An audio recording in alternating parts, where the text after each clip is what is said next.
Today's vlog is going to be not a vlog, but a story time. I know that a lot of you love my story time videos, and I've actually been thinking about them since the last one that I did, and then just seeing comments here and there, being asked to do more story times. So I'm actually going to do 2 in 1, and I've also already told these 2 stories, but I don't think they're in a video on their own.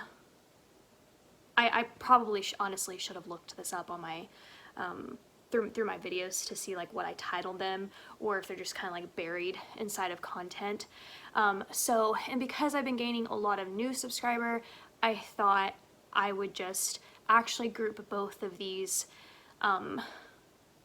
things into one video, because they did happen separately, but oddly enough not very far from each other, which is so scary.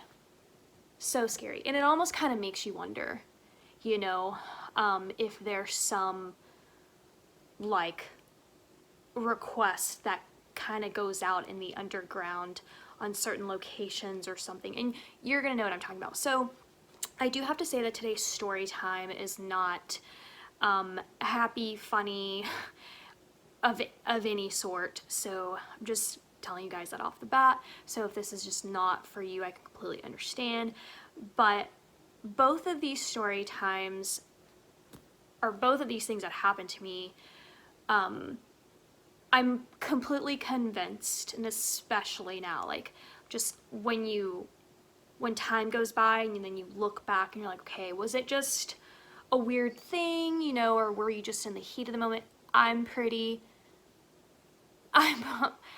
feel 100% sure that I was put in 2 instances where I could have been kidnapped. I know that sounds, I don't know, I don't think that sounds crazy at all. I think that, and that's a sad thing because it should sound crazy. So let's just dive in, and I'll tell you guys the first one that occurred first, and then the one after that. And if you've been with me a long time, you're probably going to remember this as I tell it. So the first time that I knew of, okay, can I just throw that out there? I'm sure there could have been like other instances where I was just probably pretty blind and didn't have an idea, and I'd probably have to also, to be honest, spend some time to like really dig through my memory to kind of think back to other instances, but these 2 I definitely have never forgotten. So this was not in the last house that I lived in. This was the house before that. On that day, as usual, I got dressed and I went jogging. At that house, I had a very specific pattern in which I would jog, and I pretty much did that at the last house too, but I also tried to switch it up because, you know, I don't want to be like so obvious. But I got dressed, I left my house, and I didn't even get very far. I'd gone down my street, and then I got onto another street, and I started jogging. How do I do this? I started jogging like this way, okay? And there was a neighbor who was outside, and I forget what he was doing. He was outside. I don't know if he was doing yard work. I think he was doing some kind of yard work.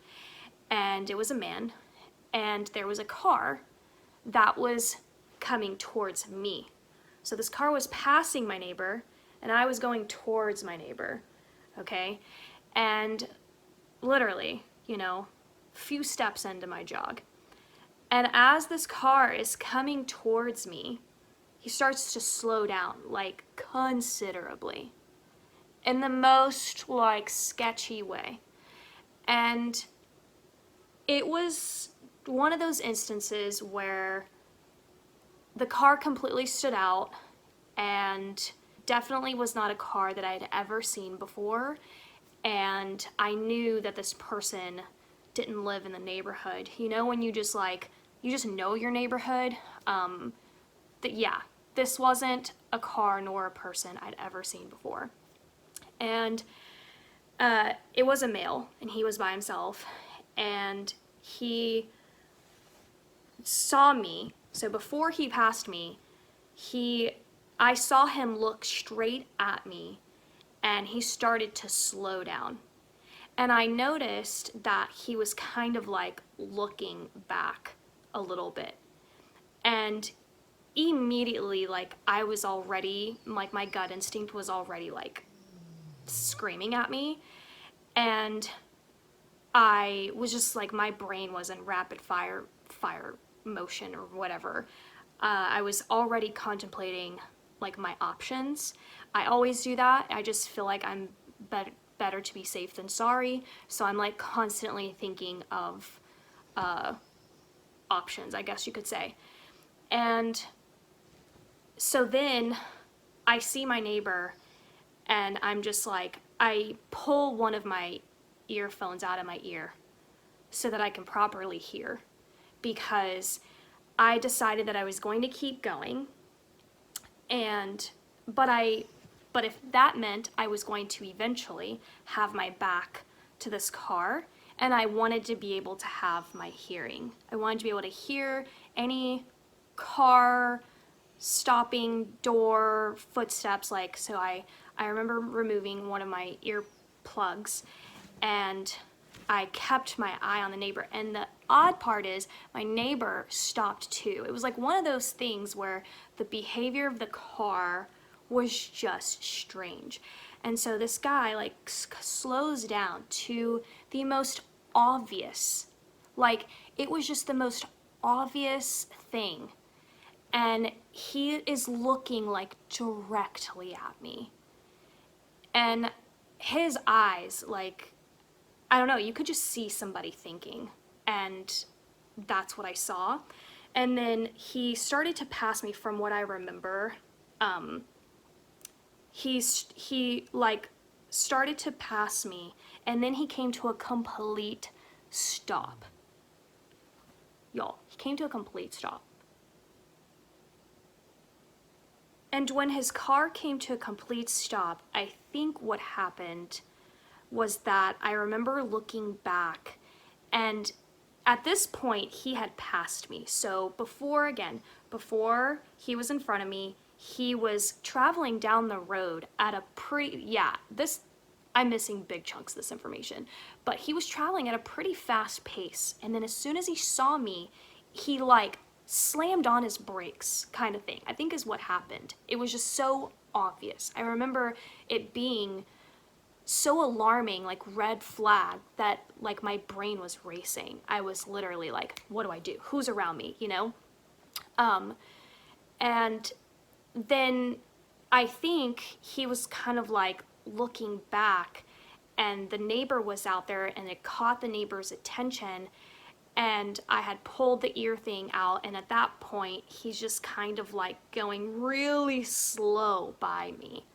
I mean, just like 1 minute he's hauling, and then the next minute he's slamming on his brakes, and he's going like really slow, and his eyes are on me, okay? He is not looking at the houses and addresses, like he's trying to find out where he's at. And you have to also keep in mind that the side that I was running on didn't have like houses like this, okay? There was houses like this where the neighbor was, and then over here was like houses were a different direction. So it wasn't like, you know, he could have been looking for a street, but not a specific house, and he wasn't doing that. Okay, he was looking directly at me. And then I noticed after I pulled my earplugs out, and I was watching, like I wanted him to know that I was watching, that I wasn't going to be blind to whatever it was that could have happened. I wanted him to know I was alert. And actually, I think that I've watched shows where they talk about this as a technique, or like not a technique, but just like a mechanism that you use if you are jogging or like whatever it may be, that you show that you're not like tunnel vision, like you are alert and aware of your surroundings. And so I was letting him know. And so I like turned my head to watch, and that's when I saw him as he had passed me, and he came to a complete stop. He came to a complete stop at that point. So he was hauling, slammed on his brakes, went slow, and then as soon as I was passing him, he came to a complete stop and then was looking in his rearview mirror. And the neighbor started like waving me. He's like, come over here, come over here. And I was like, you're seeing this? And he's like, hurry, come over here. And so he was coming towards me. My neighbor was coming towards me, and I was running towards him. And then this guy just takes off. I guess when he's like hears the whole thing, he just takes off. Like, not in a like, oh, you know, I don't know, I don't know where I am. Like, he just like bat out of hell kind of thing. And so I got to my neighbor. He wasn't that far from me. And I was like, you saw that? And he was like, yeah. He was like, that was weird. He was like, that was really weird. And I could tell that he was just like very upset about that, and I worried, you know, for me. And we were both having like the exact same experience of what we just witnessed was not in any realm normal behavior. And I was just like, my heart was pounding. And at this point, he had taken off, and the street like curved, so he was now out of sight. Okay, the street curved and like went down into this thing, and then all this stuff. Okay, and so he was like, "Do you want me to like drive you home?" And I was like, "I'm just gonna run. I'm just gonna run straight home." He's like, "Yeah." He was like, "Do not. He's like, your jog is over." He's like, "Do you want me to take you home?" And I was just like, yeah. I was like, my jog's over. I was like, no, I'm just gonna run home. I was like, but will you watch me? He was like, yeah. He's like, I'm gonna stay right here, and I'm gonna watch you like turn down the street or whatever. And so I hauled. That was my workout that day. I hauled back down the street and then turned down my street, and I went back inside, and I was just like, what was that? And, you know, when I first had my daughter, I was not a fan of the news. I was in my early 20s, you know, raising this little baby, and I just kind of, you know, this was early 2000s, like I just didn't care. It always worried me anyway. And so I really never kind of had a clue that these bad things could happen to people. I was very naive. I grew up, you know, in the 80s, 90s. Technology was just ramping up. And so I had no idea. And I'll never forget when I started hearing about like sex trafficking and all of those things. I couldn't comprehend it. It was, and as soon as I learned about stuff like this, it rooted a fear. I think at that point I was in my mid-20s. So I'd gone a few years of my daughter's life, like no clue. And in my mid-20s, I came out of the rock I was living under, and it just brought my whole world down around me, because I couldn't understand how somebody could do that to somebody else, or think that taking somebody against their will, my brain literally can't comprehend it. So I'm not even going to try to understand it. And so I remember in my mid-20s when I learned about how stuff like that was going on, I was in so much shock, because I was just completely like blind to it. And it created a fear, like I said, and I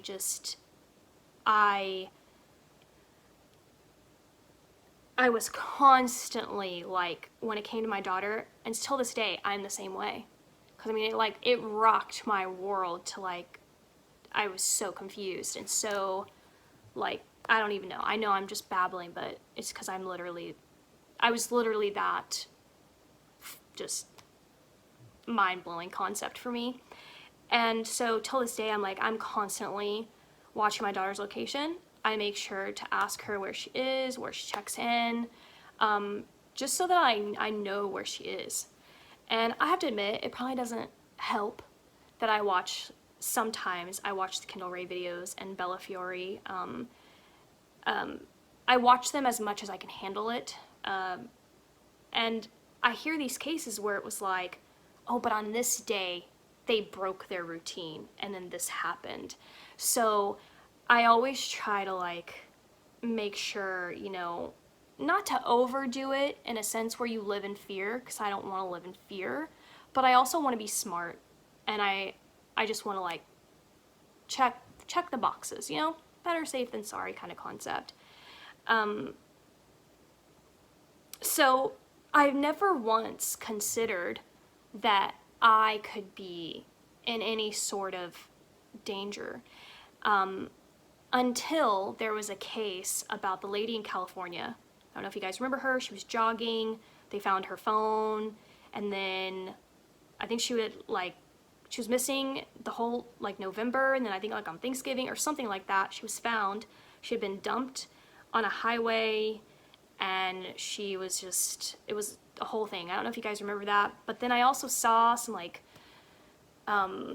conflicting stories about how it could have been staged. I don't know, because I wasn't there. I don't think that it was necessarily a stage thing at all. I think this thing really happened to her, but I don't have any idea. I didn't continue to follow the case, so I don't know if there's like new information on it. But my point is, when she had been just jogging, this mom, 30-something-year-old mother, and she was jogging and then just like plucked off a road, I'm just like, man, you're just never safe. You're just never safe from something like this. And from that moment, I always made sure that when I went jogging, that I was constantly aware. So that brought me to why, you know, I was telling you I've removed my earplug, because I'm just constantly trying to be acutely aware of my surroundings. I do this all the time, and it's just now become a natural habit. So that was a very crazy experience, and the reason why I feel 100% that I was almost kidnapped. That could have gone completely different. And, you know, I think to myself, I could have gone jogging at any point. The neighbor, the one guy on the street, could have worked on his yard a completely different time.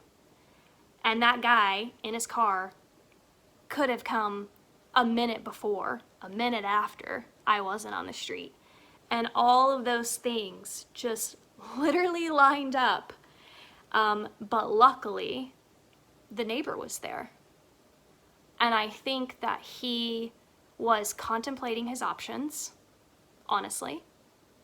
I think he slammed on his brakes, because I think he immediately was like, I'm gonna do this. And then within seconds, because this had to have been 10 to 15, 10 to 20-ish seconds, which are really long if you sit here and count, kind of. And I think that his behavior on driving so fast and then getting to a scary halt was a decision that I think he made, yeah, I'm gonna do it. And then as he probably saw my awareness and the neighbor calling to me, I think was what changed his mind. And even then, he still didn't like fully, like there was at least a 3-second window there where this guy was probably thinking, I'm still just gonna do it. But he didn't. Because I started running faster at that point. Like, I picked up my speed, and I think that I made it impossible for him at that point. I closed that window of opportunity. And I honestly think that had my neighbor not been there, my speed wouldn't have mattered. I think he would have come after me. And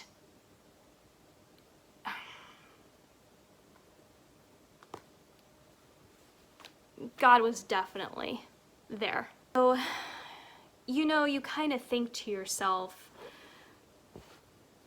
like, these things, how often do they happen? What are the odds, kind of thing? And really, even then, I don't feel like you should think that way, because that would be considered gambling on yourself, gambling on your kids, kind of thing, and I'm not you just don't gamble like that, I guess is what I'm trying to say. But, you know, you kind of wonder, well, will it happen again?